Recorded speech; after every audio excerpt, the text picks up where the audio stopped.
জানি জীবনের কোনো মোড়ে তার হাত আর ধরা হবে না।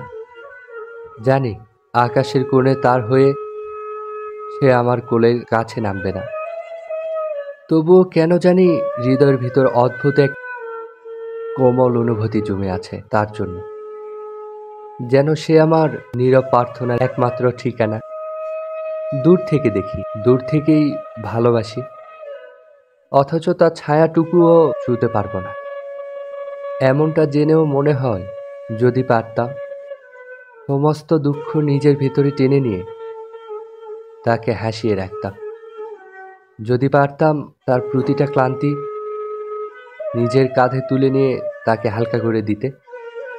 হয়তো এ মায়া কোনো যুক্তি মানে না, হয়তো এটা শুধু এক অদৃশ্য বন্ধন যা ভাঙবে না কখনো। যদিও তাকে পাওয়া আমার ভাগ্যে লেখা নেই।